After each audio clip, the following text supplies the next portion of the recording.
Todas as nações da Terra estão mergulhadas em dívidas tão profundas que já se tornaram parte de sua própria estrutura.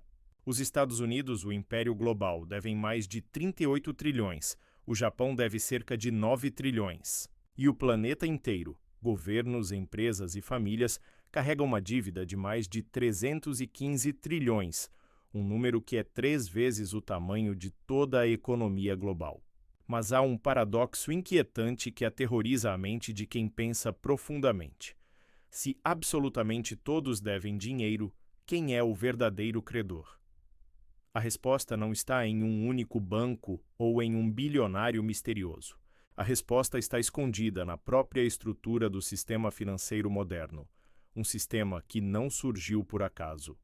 Ele foi desenhado, projetado ao longo de 3 séculos por 4 mentes brilhantes, cada uma vivendo em uma época diferente, mas cujas criações se conectaram para formar a armadilha perfeita, uma economia que depende da dívida para existir, onde o pagamento total é matematicamente impossível e o fluxo de juros nunca para de subir.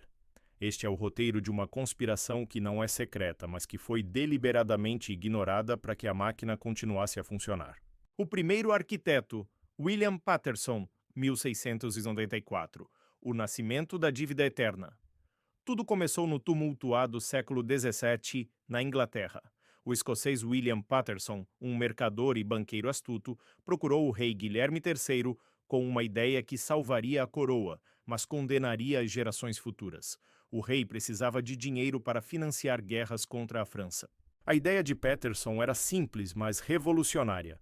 Ele convenceria um grupo de comerciantes a emprestar ao governo uma grande soma de dinheiro, em troca de uma permissão real para fundar uma nova instituição, o Banco da Inglaterra, Bank of England.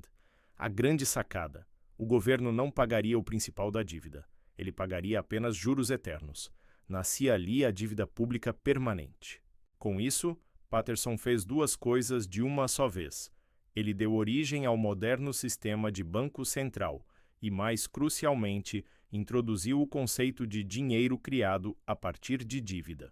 O dinheiro que o Banco da Inglaterra emprestava ao rei era, em essência, a promessa de uma futura cobrança de impostos.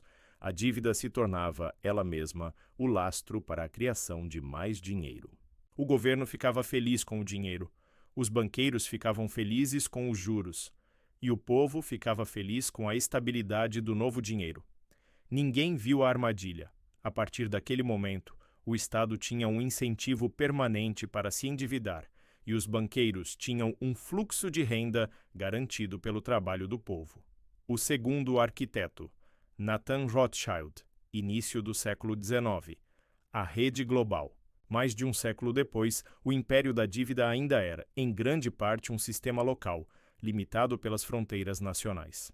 O banqueiro judeu-alemão Nathan Rothschild mudou isso, expandindo o modelo de Paterson para uma escala verdadeiramente global e impagável. Rothschild e sua família transformaram os empréstimos dos governos europeus em um mercado altamente sofisticado e interconectado. Eles não apenas emprestavam dinheiro aos reis e exércitos, mas também transformavam esses empréstimos em títulos de dívida que podiam ser negociados rapidamente entre países, investidores e suas próprias filiais espalhadas pela Europa.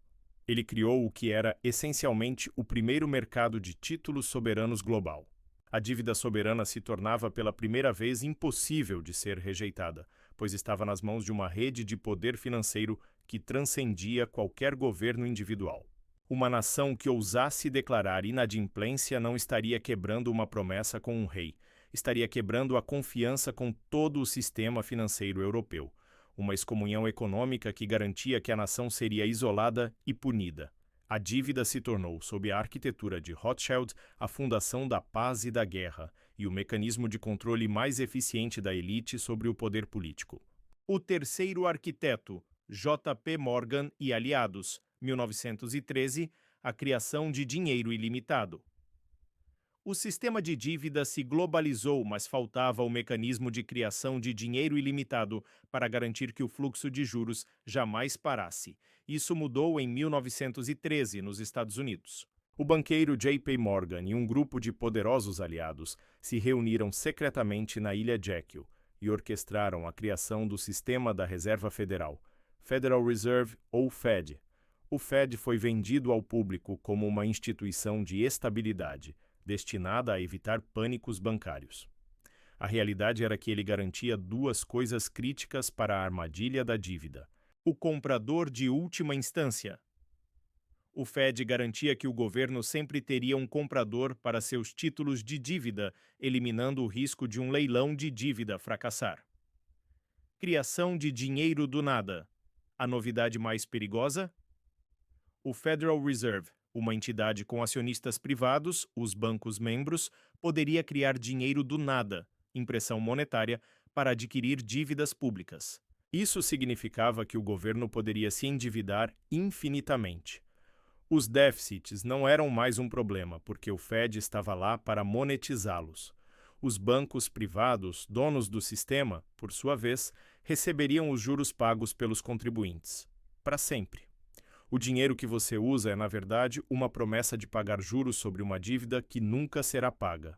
A armadilha estava quase completa. A dívida era eterna, Patterson, Global, Rothschild, e podia ser financiada infinitamente, Morgan. O quarto arquiteto, Paul Volcker, 1979-1987, a armadilha global da dependência. A armadilha da dívida precisava de um mecanismo final para garantir que as nações mais pobres também ficassem permanentemente presas. Foi o que fez o quarto arquiteto, Paul Volcker, presidente do Federal Reserve. Na década de 1980, para combater a inflação, Volcker elevou drasticamente as taxas de juros, atingindo picos históricos. Essa ação, embora necessária para o dólar, teve uma consequência devastadora e talvez intencional nos países em desenvolvimento. O aumento dos juros tornou o pagamento de suas dívidas, a maioria indexada ao dólar, impossível, gerando a famosa crise da dívida latino-americana. O Fundo Monetário Internacional, FMI, uma instituição controlada pelas nações credoras, interveio. Mas não veio com ajuda, veio com a armadilha. O FMI emprestou o dinheiro necessário para pagar os juros, mas impôs condições de austeridade, privatizações e reformas estruturais, o consenso de Washington. Volcker consolidou a armadilha em escala global, transformando dívidas impagáveis em dependência permanente. As nações do terceiro mundo ficaram presas em um ciclo vicioso: contrair mais dívida para pagar os juros da dívida antiga eternamente. O seu crescimento não servia mais ao seu povo, servia à máquina de juros do sistema global. O ciclo perfeito, o dinheiro criado para o colapso. O resultado do trabalho destes quatro arquitetos é o mundo de hoje, um planeta que deve a si mesmo, em que governos, empresas e famílias rolam dívidas eternamente. O paradoxo é que o nosso sistema foi projetado para nunca ser pago. Se a dívida global fosse paga totalmente, o sistema colapsaria, porque o dinheiro que usamos, dólares, reais, euros, é criado a partir da própria dívida. Pagar tudo significaria eliminar o próprio combustível da economia, levando à deflação maciça e ao fim do comércio. O ciclo é fechado, autossustentável e inescapável. O governo emite dívida, títulos. O Banco Central, Fed, cria dinheiro para comprar esses títulos, monetização. Esse dinheiro entra na economia, gerando crescimento, inflação. O contribuinte paga os juros dessa dívida eterna. Os juros pagos retornam aos bancos e detentores de títulos, financiando a próxima rodada de dívida. O que chamamos de serviço da dívida, o $1 trilhão em juros que o governo americano paga anualmente, é na prática o maior mecanismo de transferência de riqueza da história, do trabalho para o capital dos contribuintes para as instituições financeiras. É o imposto mais injusto porque você o paga não apenas sobre seus rendimentos, mas sobre o próprio direito de usar o dinheiro que é, em si, uma promessa de dívida. 3 séculos, 4 arquitetos, um sistema. A dívida não é um erro a ser corrigido. É a fundação sobre a qual o mundo moderno foi construído. E enquanto os juros continuarem fluindo, ninguém escapará dele. A armadilha final e o seu bolso brasileiro. Para o cidadão brasileiro, o sistema de dívida é especialmente cruel. A dívida americana é o sol em torno do qual o nosso real e a nossa taxa de juros gira. Quando o Fed sobe as taxas para atrair capital e financiar a dívida americana, o Brasil é forçado a subir a Selic para evitar uma fuga de capitais. O seu custo de vida, o preço do seu crédito imobiliário, a taxa de juros do seu cartão, tudo é, em última instância, uma reação ao sistema de dívida eterna projetado por Patterson, Rothschild, Morgan e Volcker. Você está pagando juros sobre uma dívida global da qual nunca se beneficiou totalmente.